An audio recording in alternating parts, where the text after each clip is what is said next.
Hello दोस्तों, welcome to heaven academy.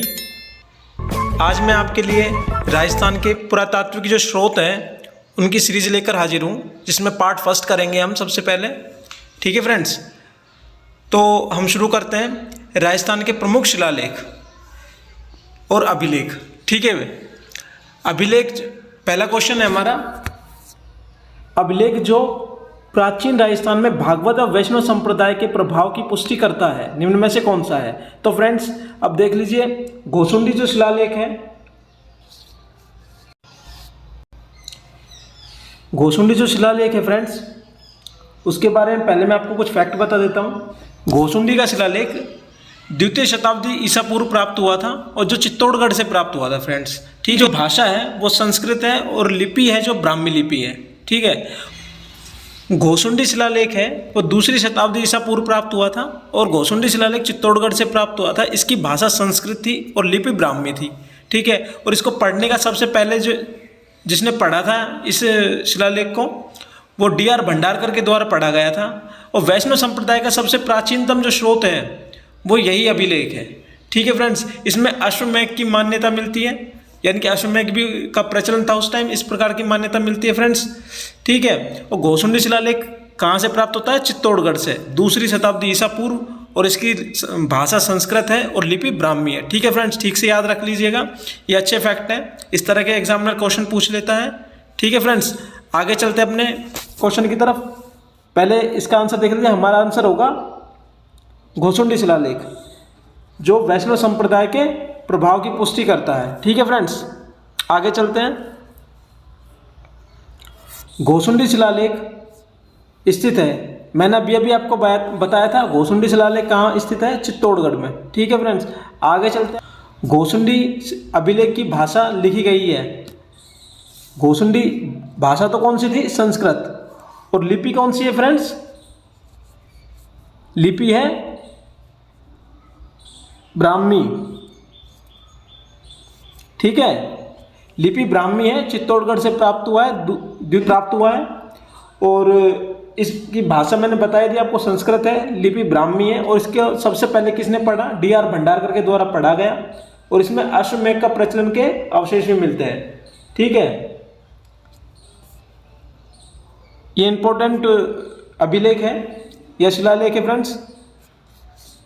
अगला question है हमारा, घोसुंडी शिलालेख निम्न में से किस लिपि में लिखा गया था? मैंने बताया अभी आपको, ब्राह्मी लिपि में तो लिखा गया है, और भाषा कौन सी है? संस्कृत। ठीक है, आगे चलते हैं। वह कौन सा अभिलेख है जो महाराणा कुंभा के लेखन पर प्रकाश डालता है? महाराणा कुंभा के, तो वो है कुंभलगढ़ कीर्ति प्रशस्ति। ठीक है फ्रेंड्स, जो कीर्ति प्रशस्ति है वो 3 दिसंबर 1460 ईस्वी में बनाया गया था। ठीक है, और चित्तौड़गढ़ के कीर्ति स्तंभ के नाम से भी इसे जाना जाता है। ठीक है, इसके जो प्रशस्तिकार थे वो कवि अत्रि थे। किन्होंने इसका प्रशस्तिकार कौन थे? इसके अत्रि, और उनके पुत्र कवि महेश भट्ट के द्वारा पूरा किया गया था इसको। किसको? कीर्ति प्रशस्ति को। इसको किसने शुरू किया था? प्रशस्तिकार तो कौन था? अत्रि, और पूरा किसके किया गया था? महेश भट्ट के द्वारा। किसके फ्रेंड्स? महेश भट्ट के द्वारा पूरा किया गया था। और इसको कब बनाया गया था? 3 दिसंबर 1460 ईस्वी में।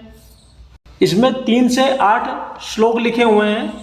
जो श्लोक है वो हम्मीर यानी कि बप्पा रावल से स्टार्ट होता है और फिर हम्मीर तक का वर्णन मिलता है। किसमें? कीर्ति स्तंभ प्रशस्ति में। ठीक है फ्रेंड्स, आगे चलते हैं अपने क्वेश्चन की तरफ। अगला क्वेश्चन है हमारा, कीर्ति स्तंभ प्रशस्ति के रचयिता कौन थे? मैंने बताया भी आपको, कवि अत्रि थे कीर्ति प्रशस्ति के रचयिता, और इसका कार्य जो पूरा किया गया था वो इनके पुत्र महेश भट्ट के द्वारा किया गया था, और 1460 में इसको बनाया गया था। ठीक है फ्रेंड्स, प्रशस्ति को लिखा गया था। आगे क्वेश्चन देखते हैं अपना, निम्न कथनों में से कौन से कथन चिरवा शिलालेख के बारे में सही है? कौन सा कथन है जो चिरवा शिलालेख के बारे में सही है? इसके बारे में हम, जो चिरवा शिलालेख है ना, वो उदयपुर से प्राप्त हुआ है। और कब शिलालेख को उत्कीर्ण किया गया था 1273 ईस्वी में। ठीक है, ये चिरवा गांव के मंदिर के बाहर की दीवार पर लगा हुआ है और गुहिल वंशीय शासकों के द्वारा उपलब्धि जो भी इन्होंने प्राप्त की थी उनके बारे में वर्णन मिलता है। और भुवन सिंह सूरी के शिष्य रत्न प्रभु सूरी के द्वारा इसकी रचना की गई थी। किसके द्वारा की गई थी? रत्न प्रभु सूरी के द्वारा इसकी रचना की गई थी। और हाँ फ्रेंड्स, एक और बात ध्यान रख लीजिएगा, जिनके लास्ट में सूरी शब्द आता है वो सभी जैन ब्राह्मण थे। ठीक है, या जैनी थे। ठीक है, तो उदयपुर में ज़्यादातर जैनों का प्रभाव मिलता है। तो आगे चलते हैं। इनके जो शिष्य थे पार्श्व चंद्र ने से सुंदर लिपि प्रदान की थी। ठीक है, रचना तो किन्होंने की थी? रत्न प्रभु सूरी ने। और इसकी सुंदर लिपि की जो प्रदान की थी, यानी कि लिपि जिन्होंने प्रदान की थी वो पार्श्व चंद्र थे। ठीक है, और शिल्पी दलहन ने दीवार पर लगवाया था। किसने लगवाया था? दलहन ने। ठीक से याद रख लीजिएगा फ्रेंड्स, जो चिरवा शिलालेख है उसको दीवार पे किसने लगवाया था? दलहन ने।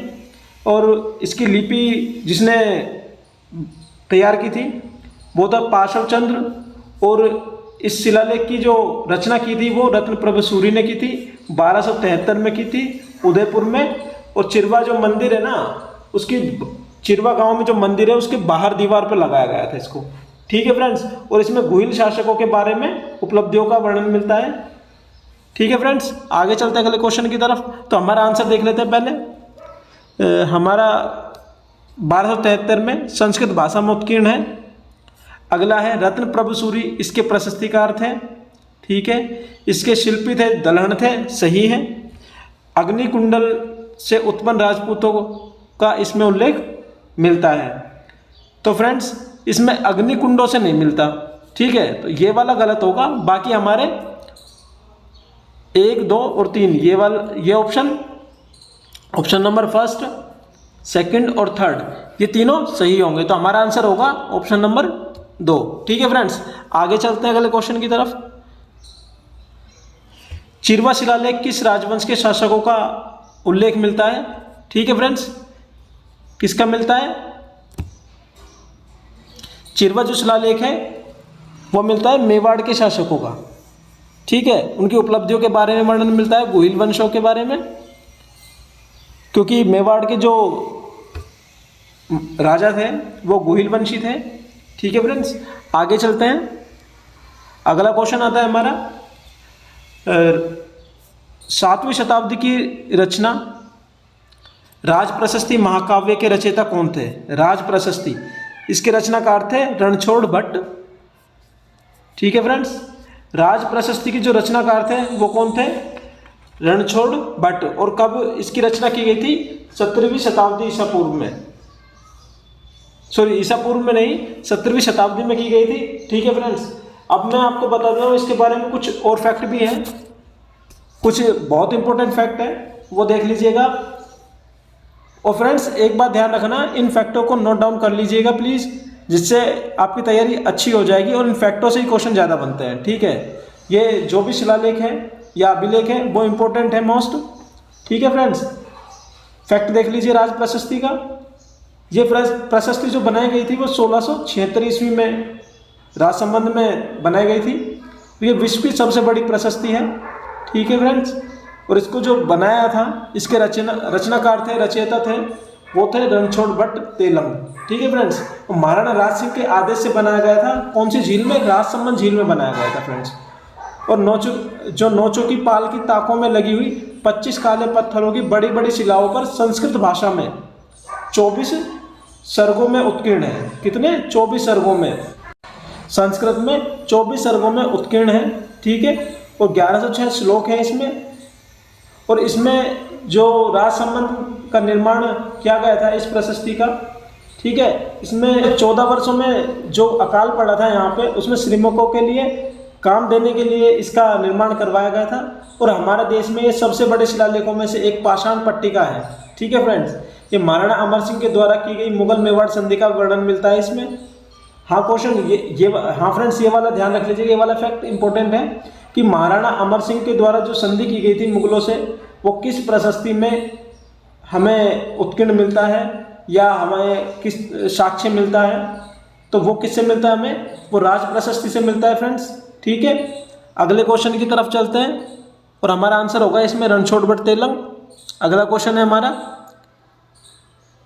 किस शिलालेख या प्रशस्ति में मुगल मेवाड़ संधि का वर्णन मिलता है? देख लीजिए फ्रेंड्स, इस तरह के क्वेश्चन एग्जामिनर पूछता है, ठीक है। तो किस में मिलता है? राज प्रशस्ति में। राजसिंह प्रशस्ति कहाँ? राजसमंद झील में 1676 ईस्वी में बनवाई गई थी। और किसके द्वारा? रणछोड़ भट्ट तेलंग के द्वारा। और इसमें संस्कृत के 24 सर्गो उत्कर्ण है, ठीक है, और 1106 श्लोक हैं, ठीक है फ्रेंड्स। भाषा कौन सी है? संस्कृत। ये वाला फैक्ट भी याद रख लीजिएगा फ्रेंड्स, ठीक है। आगे चलते हैं अगले क्वेश्चन की तरफ।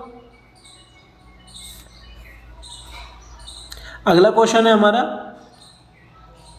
राज प्रशस्ति का काल है, यानी कि राज प्रशस्ति 17वीं शताब्दी में बनी थी और ये 1676 में, ठीक है, रणछोड़ भट्ट तेलंग के द्वारा बनाई गई थी। किस शिलालेख में चौहानों को वत्स गोत्र ब्राह्मण बताया गया है? किस शिलालेख में चौहानों को वत्स गोत्र ब्राह्मण बताया गया है फ्रेंड्स? ये अच्छा फैक्ट है, ये इंपॉर्टेंट शिलालेख है। इसका हमारा आंसर होगा बिजोलिया शिलालेख। क्या होगा फ्रेंड्स? बिजोलिया शिलालेख, जिसमें यह बताया गया है कि ब्राह्मण है जो वत्स गोत्र से ब्राह्मण से उत्पन्न हुए हैं, ठीक है।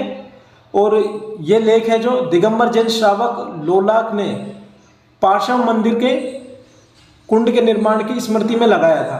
किसमें? पार्श्व के मंदिर है, पार्श्वनाथ का मंदिर है और कुंड के निर्माण की स्मृति में लगाया गया था, ठीक है फ्रेंड्स। ये विग्रहराज चतुर्थ ने दिल्ली का में अपने अधीन कर लिया था, इस बात का प्रमाण इसमें मिलता है। विग्रहराज चतुर्थ ने दिल्ली का या दिल्ली को अपने अधीन कर लिया था, इसका प्रमाण भी मिलता है फ्रेंड्स।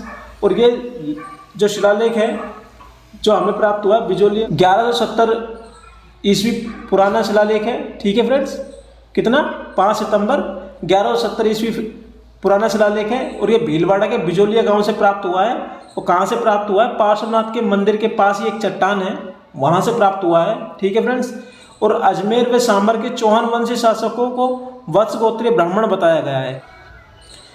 अजमेर और चौहान के जो शासक हैं उनको क्या बताया गया? वत्स गोत्रीय ब्राह्मण बताता है। कौन सा शिलालेख? बिजोलिया शिलालेख। और कहाँ से प्राप्त हुआ है? हमें बिजोलिया गांव, भीलवाड़ा के बिजोलिया गांव से प्राप्त हुआ है, ठीक है। और इसमें हमें यह भी प्राप्त होता है कि विग्रहराज चतुर्थ ने दिल्ली पर अपना अधिकार कर लिया था, ठीक है फ्रेंड्स। आगे चलते हैं अपने क्वेश्चन की तरफ। अगला क्वेश्चन है हमारा, बिजोलिया अभिलेख किस वंश के इतिहास की जानकारी का महत्वपूर्ण साधन है? बिजोलिया शिलालेख किसका? चौहान शिलालेख, चौहान वंश के शासकों का, ठीक है। चौहान वंश का है जो पूर्ण साधन है जानकारी प्राप्त करने का। कौन सा? बिजोलिया शिलालेख। और जो प्राप्त हुआ हमें भीलवाड़ा से, बिजोलिया गांव भीलवाड़ा से 1170 ईस्वी पुराना शिलालेख है, ठीक है फ्रेंड्स। और ये शिलालेख है जिसने ये बताया, इससे हमें ये साक्ष्य प्राप्त होते हैं कि विग्रहराज चतुर्थ ने दिल्ली पर अधिकार कर लिया था, ठीक है। और ये जो शिलालेख है वो पार्श्वनाथ के मंदिर और कुंड के निर्माण की स्मृति में लगाया गया था और जैन श्रावक लोलाक ने लगाया था। किसने लगाया था? जैन श्रावक लोलाक ने लगाया था पार्श्वनाथ मंदिर के और कुंड के निर्माण में की स्मृति में, कुंड के निर्माण की स्मृति में लगवाया था, ठीक है फ्रेंड्स। आगे चलते हैं अगले क्वेश्चन की तरफ। बिजोलिया अभिलेख का काल कौन सा है? 1170 में अभी बताया था आपको, 1170 है, 1170 ईस्वी पुराना शिलालेख है ये, ठीक है फ्रेंड्स। बिजोलिया भीलवाड़ा से प्राप्त हुआ है और चौहान वंश के बारे में जानकारी देता है, ठीक है फ्रेंड्स। आगे चलते हैं। निम्न में से कौन सा शिलालेख है चौहान वंश की वंशावली के बारे में जानकारी उपलब्ध कराता है? फ्रेंड्स ये फ्रेंड्स बिजोलिया शिलालेख ही है जो हमें चौहान वंश के बारे में जानकारी प्राप्त कर देता है, ठीक है फ्रेंड्स। आगे चलते हैं अगले क्वेश्चन की तरफ। बिजोलिया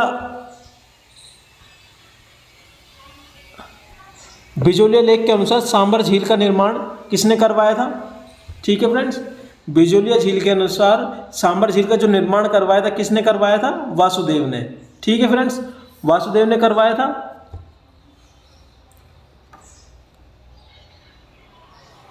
और फ्रेंड्स कुछ फैक्ट और देख लीजिए। बिजोलिया प्रशस्ति के जो रचनाकार हैं, रचेता हैं बिजोलिया प्रशस्ति के, वो रचनाकार हैं गुणभद्र।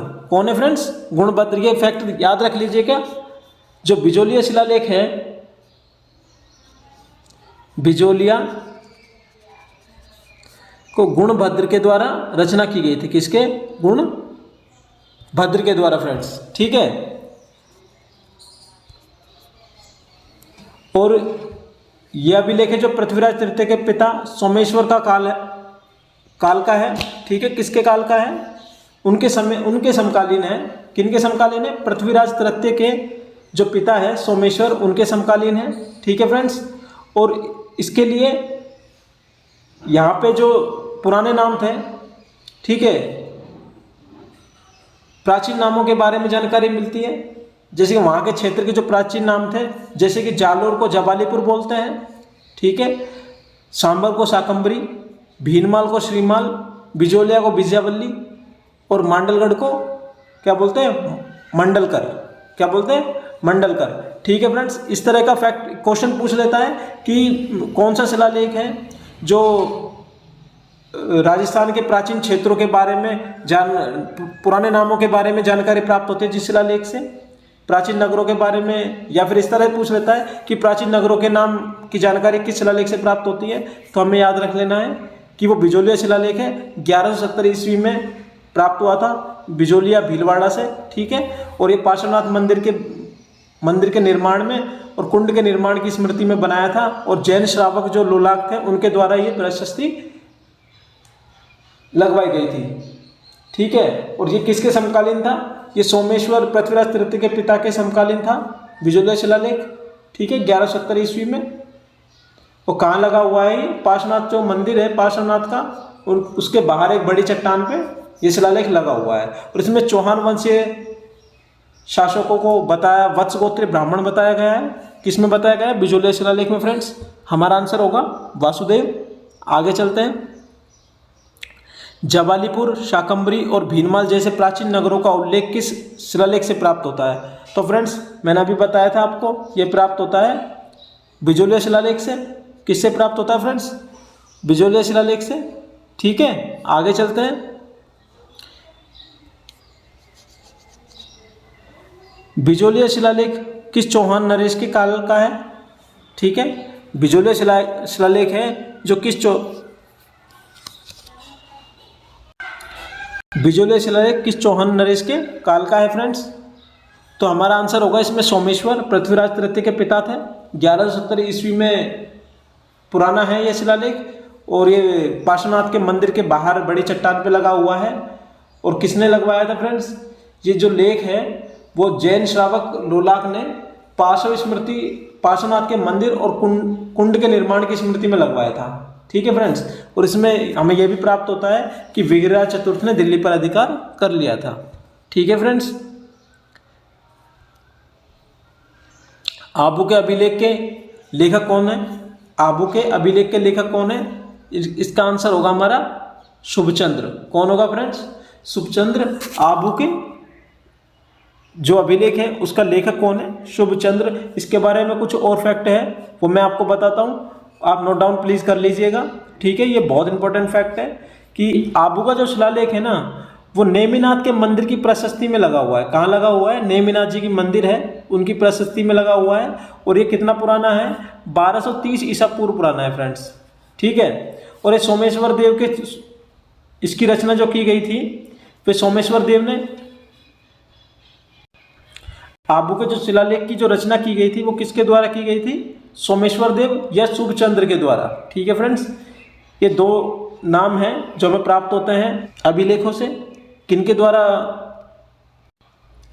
ठीक है फ्रेंड्स, आबू का जो अभिलेख है वो किसके द्वारा लगवाया गया था? आबू का जो अभिलेख है उसके लेखक कौन है?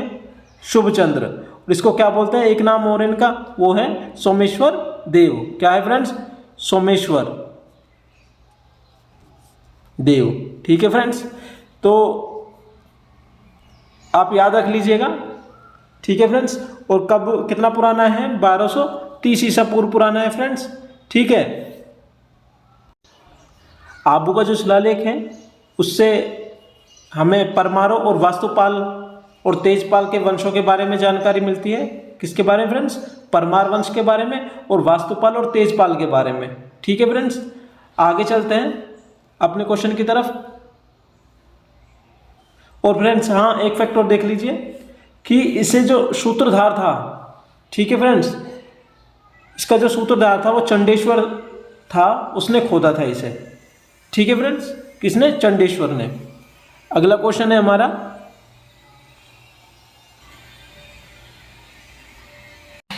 अपराजित के शिलालेख के रचयिता निम्न में से कौन से हैं फ्रेंड्स?